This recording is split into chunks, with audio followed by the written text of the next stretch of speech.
செட்டைகளின் கீழே அடைக்கலம். கோழி தன்னுடைய குஞ்சுகளோடு கூட மேய்ந்து கொண்டிருக்கும் போது வானத்தில் வட்டமிட்ட கழுகை பார்த்தது.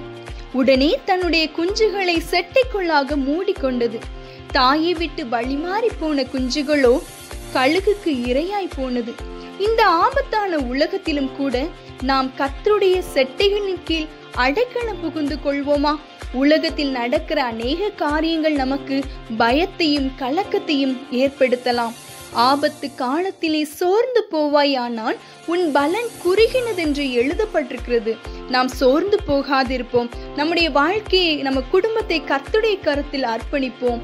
நோவாவையும் அவனுடைய குடும்பத்தையும் அவன் பிள்ளைகளையும் கர்த்தர் பேழைக்குள் வைத்து பாதுகாத்து கொண்டாங்க.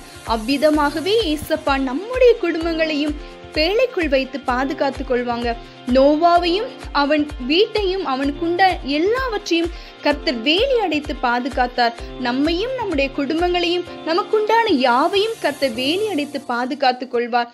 தானியேல் சிங்கங்களின் குகையிலே போடப்பட்ட போதும் தானியேலுக்கு எந்த ஒரு சேதமும் அணுகாதபடி கர்த்தர் பாதுகாத்து கொண்டார். நம்மையும் பாதுகாத்து கொள்வார். நம்மையும் நம்முடைய குடும்பத்தையும் கர்த்தருடைய கரத்தில் ஒப்பு கொடுப்போமா? தீங்கு என்னை துக்கப்படுத்தாத படிக்கு அதற்கு என்னை விலக்கி காத்துக்கொள்ளும் என்று யாபேஸ் ஜெபம் பண்ணின போது கர்த்தர் அந்த ஜெபத்தை கேட்டு அவ்விதமாகவே செய்தார். நம்மையும் நம்முடைய குடும்பத்தையும் கர்த்தர் ஒவ்வொரு நாளும் தீங்கு துக்கப்படுத்தாதபடிக்கு காத்துக்கொள்வார். கர்த்தர் உங்களை ஆசீர்வதிப்பாராக. ஆமென்.